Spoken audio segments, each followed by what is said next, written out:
ಗೃಹಲಕ್ಷ್ಮಿ ಫಲಾನುಭವಿಗಳಿಗೆ good news. 23ನೇ ಕಂತಿನ ಹಣ ಬಿಡುಗಡೆ. ಸಚಿವೆ ಲಕ್ಷ್ಮಿ ಹೆಬ್ಬಾಳ್ಕರ್ ಸ್ಪಷ್ಟನೆ. ಹೌದು ವೀಕ್ಷಕರ, ಕರ್ನಾಟಕದ ಪಂಚ ಗ್ಯಾರಂಟಿ ಯೋಜನೆಗಳಲ್ಲಿ ಅತ್ಯಂತ ಜನಪ್ರಿಯವಾದ ಗೃಹಲಕ್ಷ್ಮಿ ಯೋಜನೆಯು ಕುಟುಂಬದ ಯಜಮಾನಿಯಾದ ಮಹಿಳೆಯರಿಗೆ ಪ್ರತಿ ತಿಂಗಳು 2,000 ರೂಪಾಯಿಗಳ ನೇರ ಠೇವಣಿ ಮೂಲಕ ಆರ್ಥಿಕ ಬೆಂಬಲ ನೀಡುವುದರಿಂದ ರಾಜ್ಯದ 1.28 ಕೋಟಿ ಮಹಿಳೆಯರ ದೈನಂದಿನ ಜೀವನವನ್ನ ಸುಗಮಗೊಳಿಸುತ್ತಿದೆ. ಆದರೆ ಕಳೆದ ಕೆಲವು ತಿಂಗಳುಗಳಿಂದ ಹಣಕಾಸು ಕೊರತೆ, ತಾಂತ್ರಿಕ ತೊಡಕುಗಳು ಮತ್ತು ಆಡಳಿತಾತ್ಮಕ ಕಾರಣಗಳಿಂದ ಕಂತುಗಳ ವಿಳಂಬವು ಫಲಾನುಭವಿಯರಲ್ಲಿ ನಿರಾಶೆಯನ್ನ ಮೂಡಿಸಿತ್ತು. ಇದೀಗ ಮಹಿಳಾ ಮತ್ತು ಮಕ್ಕಳ ಅಭಿವೃದ್ಧಿ ಸಚಿವೆ ಲಕ್ಷ್ಮಿ ಹೆಬ್ಬಾಳ್ಕರ್ ಅವರು ದೇವನಹಳ್ಳಿಯಲ್ಲಿ ನಡೆದ ಕಾರ್ಯಕ್ರಮದಲ್ಲಿ ಭರವಸೆಯ ಸುದ್ದಿಯನ್ನ ಹಂಚಿಕೊಂಡಿದ್ದಾರೆ. ಆಗಸ್ಟ್, ಸೆಪ್ಟೆಂಬರ್ ಮತ್ತು ಅಕ್ಟೋಬರ್ ತಿಂಗಳ ಬಾಕಿ ಹಣವನ್ನ ನವೆಂಬರ್ 28ರೊಳಗೆ ಖಾತೆಗಳಿಗೆ ಜಮೆ ಮಾಡಲಾಗುತ್ತದೆ. ಈ ಯೋಜನೆಯ 2025-26ರ ಬಜೆಟ್ನಲ್ಲಿ 29,000 ಕೋಟಿ ರೂಪಾಯಿಗಳ ನಿಗದಿಯಾಗಿದ್ದು, ಇದುವರೆಗೆ 22 ಕಂತುಗಳ 44,000 ರೂಪಾಯಿಗಳು ಜಮಾ ಆಗಿವೆ. ಈ ವಿಡಿಯೋದಲ್ಲಿ ನಾವು ಬಾಕಿ ಕಂತುಗಳ ವಿವರಗಳು, ಬಿಡುಗಡೆ ವೇಳಾಪಟ್ಟಿ, ವಿಳಂಬದ ಕಾರಣಗಳು, ಫಲಾನುಭವಿ ಪಟ್ಟಿ ಪರಿಶೀಲನೆ, ಮಹಿಳೆಯರ ಆಗ್ರಹ ಮತ್ತು ಹೊಸ ಘೋಷಣೆಗಳ ಬಗ್ಗೆ ಸರಳವಾಗಿ ಚರ್ಚಿಸುತ್ತಾ ಹೋಗೋಣ. ಈ ಸುದ್ದಿ ನಿಮ್ಮ ಆರ್ಥಿಕ ಸ್ಥಿರತೆಗೆ ಹೊಸ ಭರವಸೆಯಾಗಲಿದೆ. ಗೃಹಲಕ್ಷ್ಮಿ ಯೋಜನೆಯ ಹಿನ್ನೆಲೆ. ಮಹಿಳಾ ಸಬಲೀಕರಣದ ಮೂಲಾಧಾರ. ಗೃಹಲಕ್ಷ್ಮಿ ಯೋಜನೆಯು ಕರ್ನಾಟಕ ರಾಜ್ಯದ ಪಂಚ ಗ್ಯಾರಂಟಿ ಯೋಜನೆಗಳಲ್ಲಿ ಒಂದಾಗಿದ್ದು, ಕುಟುಂಬದ ಯಜಮಾನಿಯಾದ ಮಹಿಳೆಯರಿಗೆ ಪ್ರತಿ ತಿಂಗಳು 2,000 ರೂಪಾಯಿಗಳ ನೇರ ಠೇವಣಿ ಮೂಲಕ ಆರ್ಥಿಕ ಬೆಂಬಲ ನೀಡುವ ಉದ್ದೇಶ ಇದಾಗಿರುತ್ತೆ. ಮಹಿಳಾ ಇಲಾಖೆಯ ಮಾರ್ಗದರ್ಶನಗಳ ಪ್ರಕಾರ ಇದು ದೈನಂದಿನ ಖರ್ಚುಗಳು, ಶಿಕ್ಷಣ, ಆರೋಗ್ಯ ಮತ್ತು ಸಣ್ಣ ವ್ಯಾಪಾರಕ್ಕೆ ಸಹಾಯ ಮಾಡುತ್ತದೆ ಮತ್ತು ರಾಜ್ಯದ 1.27 ಕೋಟಿ ಫಲಾನುಭವಿ ಮಹಿಳೆಯರ ಜೀವನ ಮಟ್ಟವನ್ನ ಏರಿಸುತ್ತದೆ. ಇದುವರೆಗೂ 22 ಕಂತುಗಳ 44,000 ರೂಪಾಯಿಗಳು ಜಮಾ ಆಗಿವೆ ಮತ್ತು 2025-26 ಬಜೆಟ್ನಲ್ಲಿ 29,000 ಕೋಟಿ ರೂಪಾಯಿಗಳ ನಿಗದಿಯಾಗಿದ್ದು, ಇದು ಮಹಿಳಾ ಸಬಲೀಕರಣದಲ್ಲಿ ಮುಖ್ಯ ಪಾತ್ರವನ್ನ ವಹಿಸುತ್ತದೆ. ಆದರೆ ಕಳೆದ ಕೆಲವು ತಿಂಗಳುಗಳಿಂದ ಹಣಕಾಸು ಕೊರತೆ, ತಾಂತ್ರಿಕ ತೊಡಕುಗಳು ಮತ್ತು ಆಡಳಿತಾತ್ಮಕ ಕಾರಣಗಳಿಂದ ಕಂತುಗಳ ವಿಳಂಬವು ಫಲಾನುಭವಿಯರಲ್ಲಿ ನಿರಾಶೆಯನ್ನ ಮೂಡಿಸಿತ್ತು. ಇದೀಗ ಸಚಿವೆ ಲಕ್ಷ್ಮಿ ಹೆಬ್ಬಾಳ್ಕರ್ ಅವರ ಭರವಸೆಯು ಈ ನಿರಾಶೆಯನ್ನ ದೂರ ಮಾಡುತ್ತಿದ್ದು, ದೀಪಾವಳಿ ಹಬ್ಬದ ನಂತರ ಈ ಹಣವು ಆರ್ಥಿಕ ನೆರವಾಗಿ ಬರಲಿದೆ. ಬಾಕಿ ಕಂತುಗಳ ವಿವರಗಳು.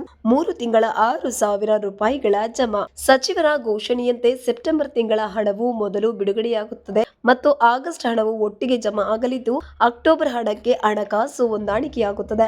ಮಹಿಳಾ ಇಲಾಖೆಯ ಮಾರ್ಗದರ್ಶನಗಳ ಪ್ರಕಾರ ಒಟ್ಟು 6,000 ರೂಪಾಯಿಗಳು ಡಿಬಿಟಿ ಮೂಲಕ ನೇರ ಖಾತೆಗೆ ಬರುತ್ತದೆ ಮತ್ತು ಪ್ರಕ್ರಿಯೆ ಈಗಾಗಲೇ ಆರಂಭವಾಗಿದ್ದು, ನವೆಂಬರ್ 28ರ ವೇಳೆಗೆ ಪೂರ್ಣಗೊಳ್ಳಲಿದೆ. ಈ ಬಿಡುಗಡೆಯು ಫಲಾನುಭವಿಯರಲ್ಲಿ ಸಂತೋಷ ಮೂಡಿಸಿದ್ದು ಮತ್ತು ಇದು ಯೋಜನೆಯ ಸುಗಮತೆಗಾಗಿ ಹೊಸ ನಿಯಮಗಳನ್ನು ಜಾರಿಗೊಳಿಸಲಾಗಿದೆ. ವಿಳಂಬದ ಕಾರಣಗಳು.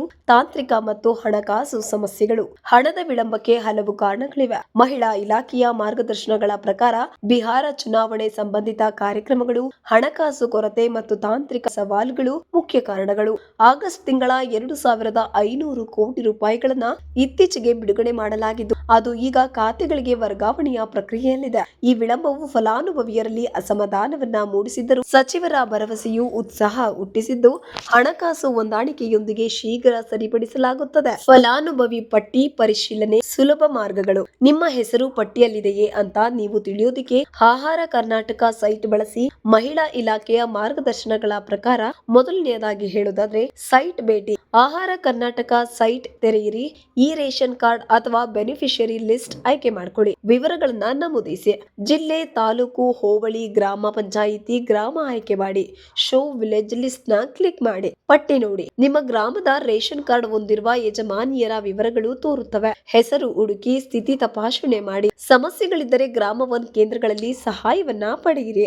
ಮಹಿಳೆಯರ ಆಗ್ರಹ. ಶೀಘ್ರ ಬಿಡುಗಡೆಗೆ ಒತ್ತಾಯ. ದೀಪಾವಳಿ ಹಬ್ಬದ ಸಂದರ್ಭದಲ್ಲಿ ಹಣದ ವಿಳಂಬವು ಫಲಾನುಭವಿಯರಲ್ಲಿ ಅಸಮಾಧಾನವನ್ನ ಮೂಡಿಸಿತ್ತು. ಈ ಹಣವು ಹಬ್ಬದ ಖರ್ಚುಗಳು, ಮನೆಯ ಅಗತ್ಯಗಳು ಮತ್ತು ಆರ್ಥಿಕ ಜವಾಬ್ದಾರಿಗಳಿಗೆ ಅತ್ಯಗತ್ಯ. ಮಹಿಳೆಯರು ಶೀಘ್ರ ಬಿಡುಗಡೆಗೆ ಒತ್ತಾಯಿಸಿದ್ದು, ಸಚಿವರ ಭರವಸೆಯು ಈ ಆಗ್ರಹಕ್ಕೆ ಉತ್ತರವಾಗಿದೆ. ಈ ಯೋಜನೆಯು ಮಹಿಳಾ ಸಬಲೀಕರಣದಲ್ಲಿ ಮುಖ್ಯ ಮತ್ತು ಹಣದ ನಿಯಮಿತ ವಿತರಣೆಯು ಫಲಾನುಭವಿಯರ ಜೀವನ ಮಟ್ಟವನ್ನ ಏರಿಸುತ್ತದೆ. ಹೊಸ ಘೋಷಣೆಗಳು. ಮಹಿಳಾ ಸಬಲೀಕರಣಕ್ಕೆ 2 ಹೊಸ ಹೆಜ್ಜೆಗಳು. ಸಚಿವರ ಘೋಷಣೆಯೊಂದಿಗೆ ನವೆಂಬರ್ 28ರಂದು ರಾಜ್ಯದ ಎಲ್ಲಾ ಜಿಲ್ಲೆಗಳಲ್ಲಿ ಜಾರಿಗೊಳ್ಳಲಿರುವ ಮಹತ್ವದ ಯೋಜನೆಗಳು ಇವು. ಗೃಹಲಕ್ಷ್ಮಿ ಬ್ಯಾಂಕ್ ಯೋಜನೆ. ಮಹಿಳೆಯರ ಆರ್ಥಿಕ ಸ್ವಾವಲಂಬನೆಗೆ ಹೊಸ ಕ್ರಮ. ಕನಿಷ್ಠ 1,000 ರೂಪಾಯಿಗಳ ಖಾತೆಯನ್ನ ತೆರೆಯಬಹುದು. ಪ್ರತಿ ತಿಂಗಳು 200 ರೂಪಾಯಿ ಉಳಿತಾಯ ಮಾಡಿದ್ರೆ 6 ತಿಂಗಳ ನಂತರ 30,000ದಿಂದ 3,00,000ವರೆಗೆ ಕಡಿಮೆ ಬಡ್ಡಿ ದರದ ಸಾಲ ಸೌಲಭ್ಯವಿರುತ್ತೆ. ಇದು ಸಣ್ಣ ವ್ಯಾಪಾರ, ಉದ್ಯಮ ಅಥವಾ ಕುಟುಂಬ ಅಗತ್ಯಗಳಿಗೆ ಸಹಾಯ ಮಾಡುತ್ತದೆ. ಅಕ್ಕ ಪಡೆ ಯೋಜನೆ, ಮಹಿಳಾ ರಕ್ಷಣೆಗಾಗಿ ವಿಶೇಷ ತುಕಡಿ.